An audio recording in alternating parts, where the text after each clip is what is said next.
을 드리면서 우리 정 목사님이 저에게 등록하신 지 1년이 안 되신 분 가운데 오신 분 한번 일어서 보라 그러셨는데 몇 분 일어셨습니까? 말로는 제가 한 분이라고 얘기하시는데 한 분이셨습니까?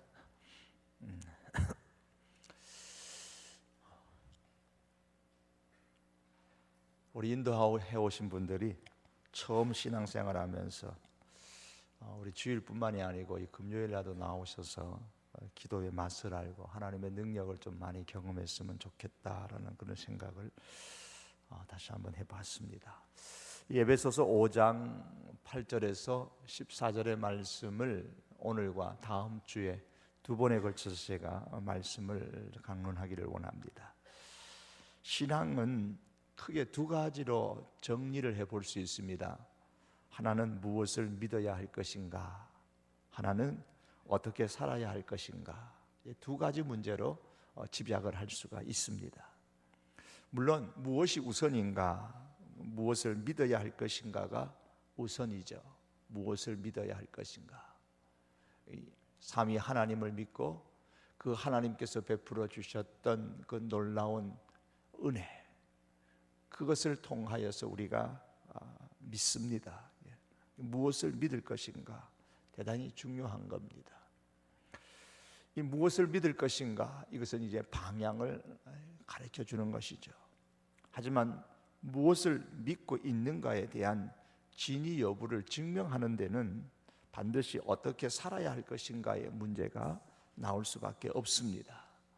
그래서 성경은 믿음은 삶으로 증명된다고 말씀합니다. 믿음이 윤리와 도덕으로 증명되지 아니하면 그 믿음은 샤머니즘적인 신앙으로 전락하고 맙니다. 신앙이 단순히 복받기 위한 수단으로 퇴색하게 되는 겁니다. 우리의 신앙이 샤머니즘적인 신앙이 된다는 것은 단순히 하나님께 복을 구한다는 이유 때문은 아닙니다. 성경을 우리에게 끊임없이 복 주시는 하나님에 대해서 말씀을 하고 있고 또 복을 달라고 기도하라고 말합니다. 사실 신앙의 세계에 들어오면 하나님께서는 바로 나의 아버지시라 우리는 그렇게 고백을 합니다. 그런데 아버지께 자녀로서 복을 달라고 하는 것은 너무나 당연하죠. 자녀가 아버지 이번에 등록금 나왔어요. 등록해야 돼요. 등록금 주세요. 아버지 날씨가 너무 더운데 요즘 입을 옷이 별로 없어요. 옷을 한번 사주세요. 당연한 자녀의 요구고 또 부모는 줘야 할 책임감이 또한 있습니다. 줄 수 있는 능력이 있느냐 없느냐 그건 두 번째 문제고 줘야 할 당연성이 거기에 있는 겁니다. 우리 아버지께 자녀로서 복을 달라고 하는 것은 너무 당연하잖아요. 결코 그 자체를 두고서 복 달라는 그 문제만 갖고 아예 샤머니적인 신앙이다 그렇게 매도하는 것은 바람직하지 않다고 생각을 합니다. 만일 하나님께 복을 달라고 기도한다는 이유만으로 그 사람의 신앙을 샤머니즘적이라고 폄하한다면 과연 그렇게 폄하하는 사람은 하나님을 믿을 때에 어떤 하나님을 믿는지 모르겠습니다. 저는 복 주시는 하나님을 좋아합니다. 그리고 우리 성도교회 교우들이 정말 하나님의 복을 많이 받았으면 좋겠어요. 신방을 다니다 보면 때로는 물질적인 복을 많이 받았으면 좋겠다라는 그런 가정도 있고요.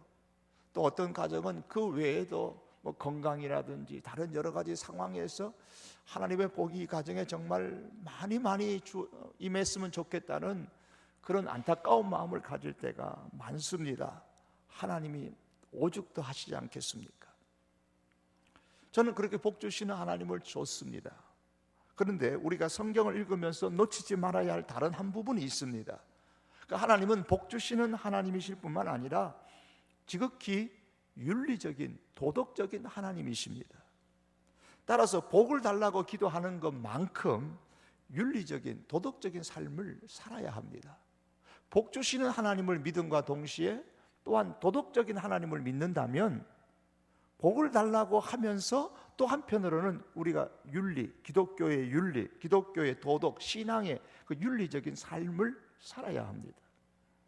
만일에 복만을 구하고 윤리적인 삶을 쓰레기 버리듯이 해버린다면 바로 그 신앙이 샤머니즘적인 믿음이 되어버리는 겁니다. 샤머니즘의 특징 중에 하나가 뭐냐면 거기는 개인적인 복만 있고 윤리가 없어요. 그래서 때로는 많은 복채를 주면서 뭐라고 요구하냐면 아무개를 좀 저주해달라고 비윤리적인 주문을 외우기도 하고 또 복채를 받고 누구를 좀 이렇게 저주해달라는 기도도 하고 그렇게 하는 겁니다. 성경 가운데 보면 이스라엘 백성이 모압 평지를 지날 때에 모압의 왕 발락이 발람이라는 사람을 불러가지고 많은 돈을 주면서 이스라엘을 저주하라고 시켰습니다. 처음에는 이 발람이 저주하려고 하지 않았지만은 결국에는 돈을 너무 많이 주니까 그 돈에 눈이 멀어가지고 돈이 탐이 나서 발람이 이스라엘을 저주합니다. 그러나 발람이 저주의 말을 하려고 할 때에 입을 열자 저주의 말이 안 나오고 하나님께서 그 입을 막아버렸어요. 축복의 말들이 입에서 터져 나오도록 하나님이 그렇게 만드신 사건이 성경 가운데 나옵니다. 왜 그렇습니까? 하나님은 윤리예요. 도덕의 하나님이시기 때문입니다. 어떻게 남을 저주하는 것을, 그것을 돈을 받고 남을 저주하는 것을 하나님께 기도할 수 있겠느냐는 겁니다. 없습니다. 그래서 하나님은 그런 기도는 아무리 해도 들어주지 않습니다. 우리가 혹 신앙생활을 하면서 정말 보기 싫은 사람 있을 수 있잖아요. 교회 안에도 혹 있을 수도 있고 없어야 되지만 있을 수도 있고 또 교회 밖에 사회생활하고 또 가정생활하면서 때로는 그런 마음이 들 때가 있는데 하나님 저 사람 좀 확 망했으면 좋겠습니다. 좀 망하게 해달라고. 그거는 저주의 기도잖아요. 하나님은 그런 기도를 안 들으십니다. 하나님은 윤리와 도덕의 하나님이세요. 자기 어떤 편안함을 위해서 남이 망하고 남이 못되고 남이 하나님의 저주를 받도록 하는 것은 그것은 도덕적인 신앙이 아닙니다. 윤리적인 신앙이 아니에요. 그러니 하나님께서 윤리적인 하나님이 그런 기도를 듣지 않습니다. 여러분, 우리는 복 주시는 하나님을 믿을 뿐만 아니라 윤리적인 하나님을 믿어야 합니다. 따라서 하나님을 믿는다면 당연히 하나님께서 원하시는 그런 윤리적인 삶, 신앙이 말씀하는 그런 도덕적 윤리적인 삶을 우리가 이 땅에서 살아야 합니다. 그런데 성경적인 윤리를 말할 때는 가능한 보다 구체적으로 지적하는 것이 필요합니다. 그렇지 않으면 삶에 아무런 도움이 되지 않는 윤리가 되고 맙니다. 예를 들어 보겠습니다. 제가 어떤 성도님을 향해서 성도님은 하나님과 이웃을 더욱 사랑할 필요가 있습니다. 그렇게 말을 했다고 한번 가정을 해보십시오. 제가 틀린 말 했습니까? 절대 틀린 말 아닙니다. 하나님과 이웃을 더욱 사랑해야 됩니다. 맞습니다. 저는 성경이 말씀하는 중요한 진리를 말씀드렸습니다. 그러나 이렇게 말하고 끝나버리면 이것은 태평양 한복판에서 조난을 당해 통나무에 의지해서 표류하고 있는 사람에게 당신에게 필요한 것은 마른 땅이요 라고 말하는 것과 똑같습니다. 그러면 바다 가운데서 통나무 하나 붙잡고 표류하는 그 사람에게 당신에게 필요한 것은 마른 땅, 육지다. 틀린 말입니까? 아닙니다. 거짓이 아니에요. 사실입니다. 참말입니다. 하지만 이 말은 그 사람에게 전혀 도움이 안 됩니다. 그 사람에게 정말 필요한 것은 마른 땅이 필요하다는 사실이 아니고 어떻게 어디에 땅이 있고 어떻게 하면 어느 방향으로 가면 거기에 도달할 수 있느냐는 겁니다. 그리고 그렇게 되도록 내가 어떻게 그 사람을 도와줄 수 있느냐, 이게 중요한 것이죠. 방법을 하지 않는 말씀은 비록 참일지라도 실제로 살아가는 데는 쓸모가 없습니다. 그렇기 때문에 바울은 항상 하나님의 자녀가 구체적으로 어떻게 살아야 하는가에 대해서 말씀해 주고 있습니다. 오늘 본문에서는 바울은 빛의 특성을 염두에 두면서 우리 성도들이 사회생활하는 가운데 부르심을 받은 하나님의 사람으로서 어떻게 윤리적인 삶을 구체적으로 살아야 할 것인가를 말씀합니다. 이렇게 살아가는 것이 부르심을 받은 성도로서의 마땅한 삶이다, 말씀합니다. 저는 이 말씀을 이제 서두에 말씀드린 것처럼 오늘과 다음 주에 두 번에 걸쳐서 말씀을 드리려고 합니다. 8절의 말씀에 보시면 너희가 전에는 어두움이더니 이제는 주 안에서 빛이라는 말씀을 하셨습니다. 빛의 자녀들처럼 행하라. 본문은 빛에 대하여서 말씀하시기 전에 먼저 빛의 반대 개념인 어두움에 대해서 말씀합니다. 너희가 전에는 어두움이더니, 그 어두움이라는 그 자체의 그 빛이라는 것도 그렇고 어두움이라는 이 단어 자체는 사실 어떤 추상적인 단어죠. 그래서 어두움이 과연 뭘까? 물론 빛의 자녀들처럼 행하라고 하셔서 이 빛이 무엇인가는 성경을 통해서 우리는 이미 말씀드리지 않아도 잘 아십니다. 때로는 빛을 하나님으로, 때로는 빛을 예수님으로, 때로는 우리 성도를 일컬어서도 세상의 빛으로 그렇게 말씀을 합니다. 여기서 빛은 하나님 혹은 예수 그리스도를 말씀하시는 것이죠. 그러면 어두움이라는 것은 당연히 그 반대 개념이니까 그리스도 밖에 인간의 모습 또는 하나님이 없는 인간의 삶의 실존을 의미합니다. 여기서 좀 더 구체적으로 말씀을 드리면 성경 처음에 나오는 창세기 1장 2절에 보면 어두움이 나옵니다. 땅이 혼돈하고 공허하며 흑암이 깊음 위에 있고, 그래서 흑암, 어두움이 있다 그랬습니다. 어두움은 본래 하나님께서 의도하신 모습은 아닙니다. 이 어두움에는 뭐가 있느냐? 혼돈이 있고 공허함이 있다 그랬습니다. 혼돈이라는 말은 어떤 폼, 어떤 형태가 없다는 말입니다. 공허하다는 말은 비어 있다는 뜻이에요. 마음이 공허하다, 비어 있다, 그런 뜻입니다. 텅 비었다는 말이에요. 저는 이 폼이 없다, 형태가 없다는 말씀을 하나님이 정하신 반듯한 모습이 없다, 그렇게 봅니다. 하나님께서 정해두신 어떤 반듯한 형태가 없어요.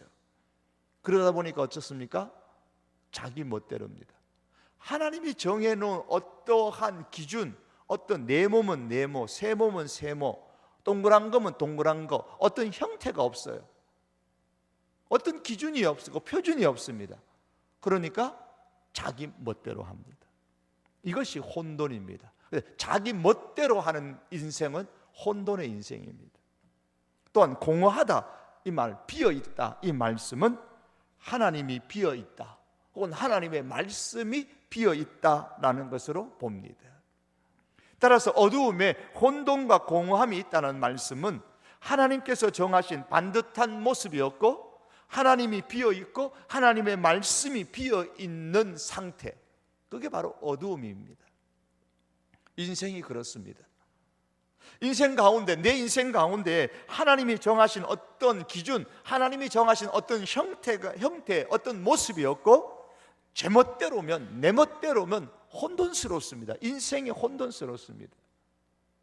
마치 이것은 여러분이 SNLTC 훈련을 받으면서 그림을 어느 쪽이 당신의 현재 모습입니까? 라고 말했을 때에 그 동그라미 크고 작은 것이 막 흩어져 있는, 무질서하게 흩어져 있는 그런 상태, 그것이 마음의 상태든 그것이 인생의 상태든 그것이 바로 혼돈의 상태입니다. 어떤 기준이 없습니다.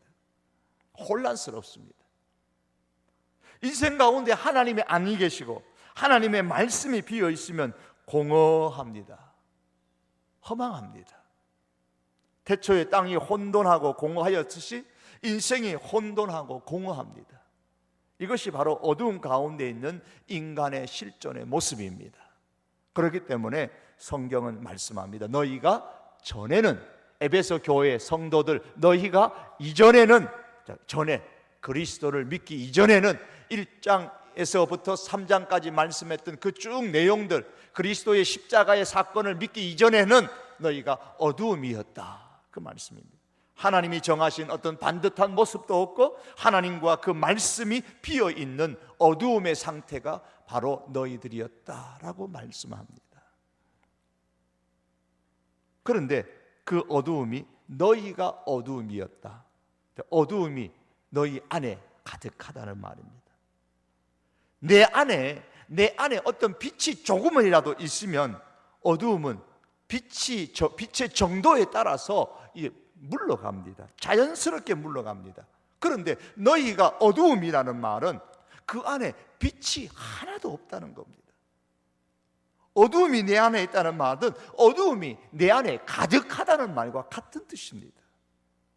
어두움이 사람의 영혼에 가득하고 어두움이 사람의 마음에 가득 찼고 전 인격이 어두움으로 가득 차 있습니다. 그래서 성경은 너희 자체가 바로 어두움이라고 말합니다.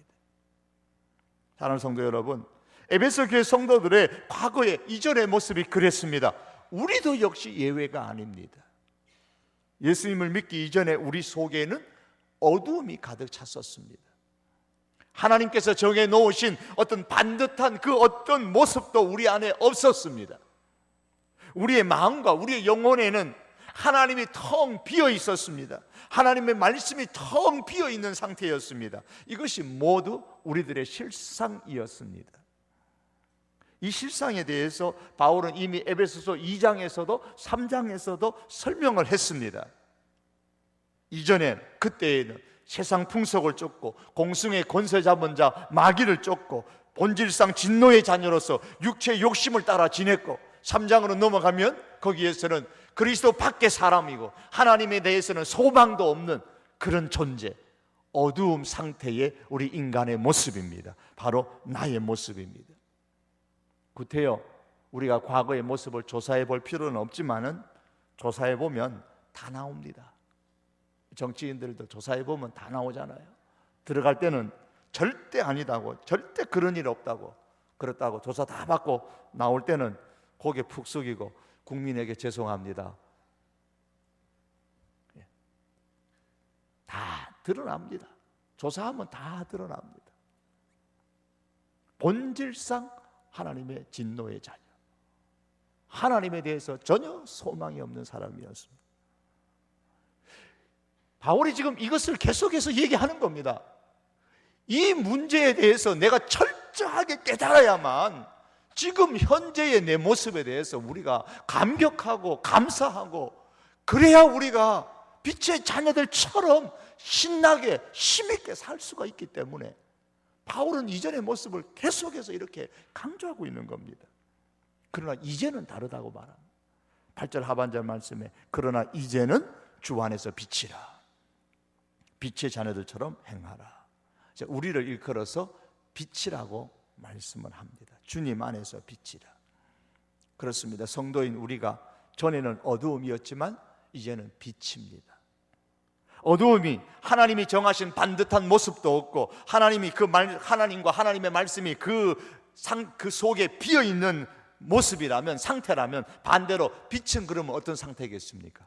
그 반대로 하면 되죠. 하나님이 정하신 어떤 반듯한 모습이 있어요. 하나님께서 정해놓으신 어떤 기준이 있어요. 그래서 그 기준에 의해서 살아가요. 내 멋대로 하는 게 아니고 하나님이 정해놓으신 어떤 표준이 내 속에 있습니다.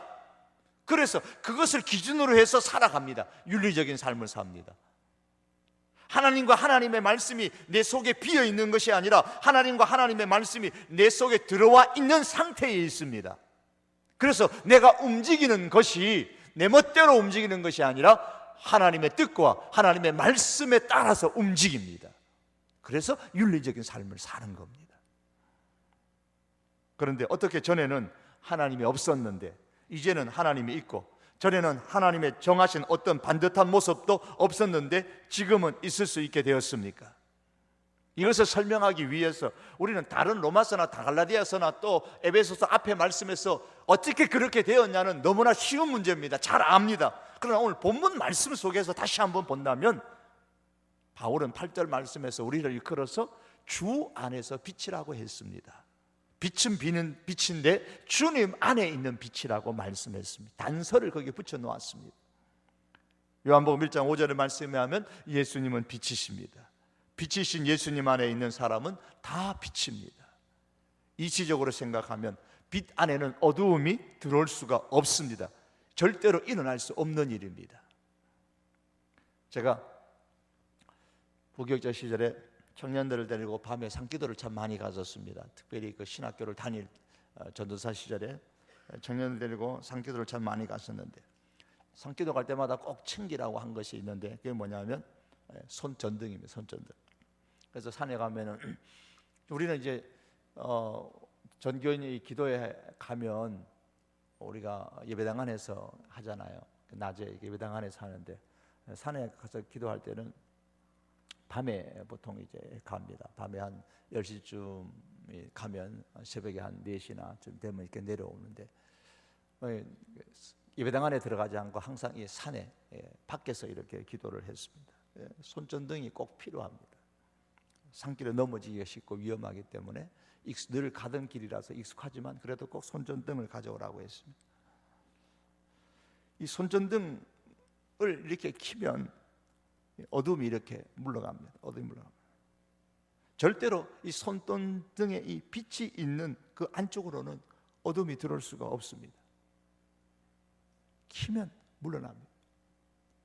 여러분, 주무시다가 일어나서 제일 먼저 하시는 일이 뭐예요? 주무시다가 일어나시면 제일 먼저 하시는 일은 뭡니까? 불 켜죠. 스위치 타면 환해집니다. 깜깜했는데 그냥 스위치를 누르면 갑자기 환해집니다. 빛이 오면 어두움은 물러가게 되어 있습니다. 예수님은 빛입니다. 자연의 빛이신 예수님 안에 있는 우리도 빛입니다. 그래서 8절에 너희는 주 안에서 빛이라 그랬습니다. 어두움이었던 우리에게 예수님께서 오셔서 빛이 다가오셨습니다. 빛이 비치니까 당연히 어두움이 사라지고 빛이 우리 심령에 차기 시작했습니다. 빛이 우리 지정의, 우리의 인격에 차기 시작하고, 이 빛이 우리의 이성에 차기 시작하고, 그래서 우리는 더 이상 어두움으로 가득 찬 존재가 아니고 빛으로 가득 찬 존재, 이제는 주님 안에서 빛인 존재입니다. 빛의 자녀들입니다. 이어서 성경은 이제 너희 전 주소가 주님 안에 이제 빛이다. 그러니까 빛의 자녀들처럼 이제 행하라고 말씀합니다. 빛의 자녀들 같이 살라는 겁니다. 빛의 자녀같이 살려면 빛의 특성에 대해서는 우리가 알아야 됩니다. 먼저 빛은 어두움과 밝음을 구별하는 특성이 있습니다. 그러므로 빛의 자녀는 하나님을 기쁘시게 하는 것과 하나님을 기쁘시게 할 수 없는 것을, 하나님을 기쁘시게 하지 못하는 것을 구별할 줄 알아야 됩니다.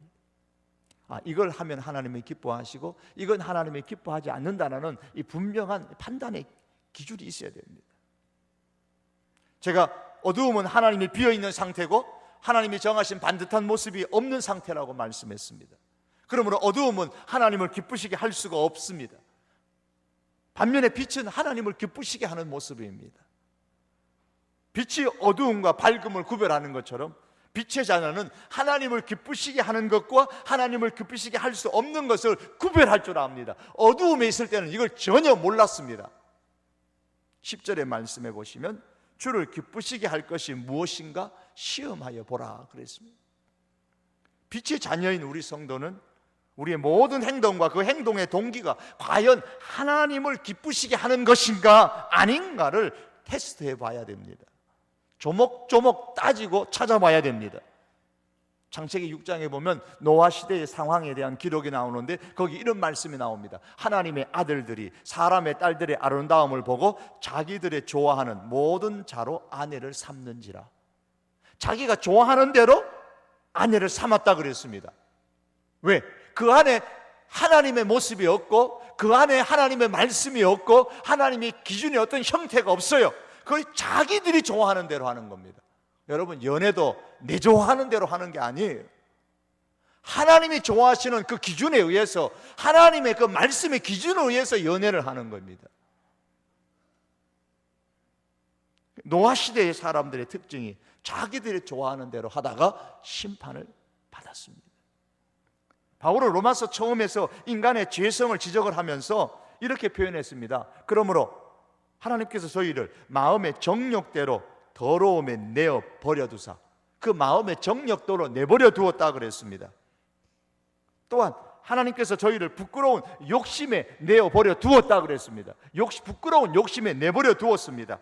그랬더니 여인들이 순리대로 쓸 것을 바꾸어 영리로 쓰고, 저희가 마음에 하나님 두기를 싫어하심에 하나님이 그 상실한 마음대로 내어버려 두었다 그랬습니다. 그래서 합당치 못한 일을 하는 겁니다.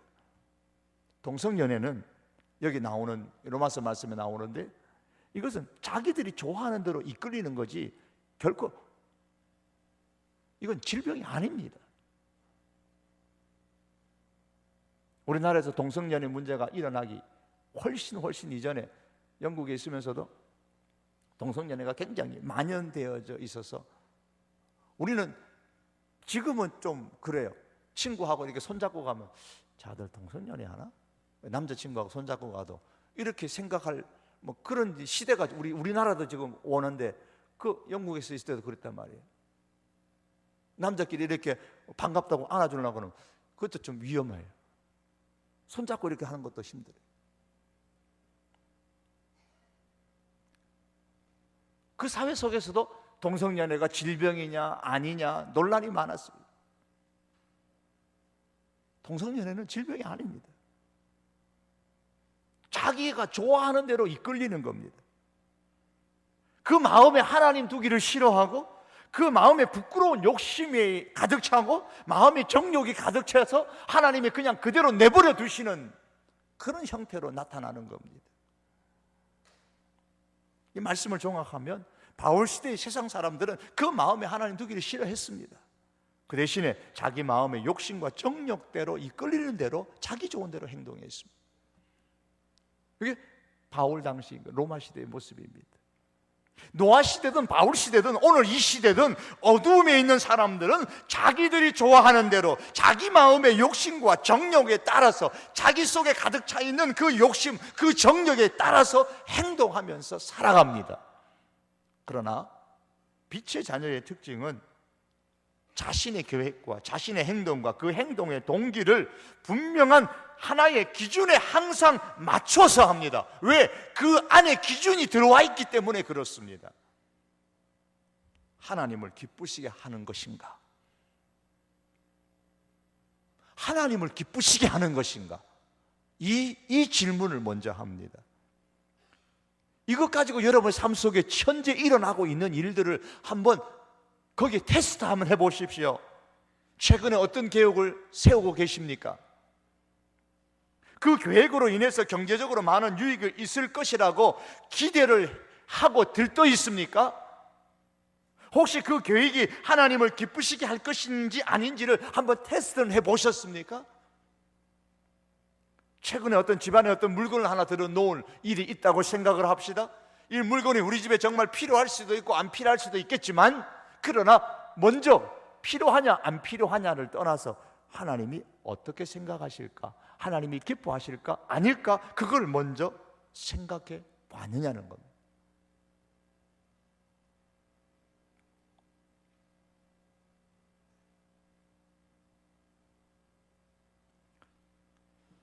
우리가 무조건 박수갈채를 받는다고 해서 다 좋은 건 아닙니다. 내가 어떤 일들로 통해서 박수갈채를 받을다 할지라도 내가 박수갈채를 받는 이 일이 정말 하나님께서 기뻐하시는 것인가 아닌가, 항상 우리는 이 기준에 따라서 우리가 행동을 해야 됩니다. 이게 빛의 자녀들처럼 행하는 모습입니다. 창세기 말씀 보면 노아를 일컬어서 이렇게 말합니다. 그러나 노아는 여호와께 은혜를 입었더라. 여호와께 은혜를 입었다. 이 말은 노아는 여호와께 기쁨이었다라는 그런 뜻입니다. 다른 번역 성경에는 이렇게 또 해놨습니다. 노아는 여호와께 기쁨이었다. 다른 사람들은 자기가 좋아하는 대로 다 그렇게 행했는데 노아는 하나님 여호와께 기쁨이었다. 하나님이 기뻐하시는 그 기준에 따라서 살았다, 그 말씀입니다. 그래서 노아를 의인이라고 불렸던 겁니다. 사랑하는 성도 여러분, 빛의 자녀는 모든 계획과 행동과 동기에서 그것이 하나님을 기쁘시게 하는 것인가를 먼저 물어야 합니다. 그리고 한 걸음 더 나아가서 하나님을 기쁘시게 하는 것이 무엇인가를 우리가 찾아서 행할 줄 알아야 됩니다. 그게 10절 하반절의 말씀에 나오는 시험하여 보라라는 말씀입니다. 찾으라는 뜻입니다. 하나님을 기쁘시게 하는 것을 찾으라고 말씀하는 겁니다.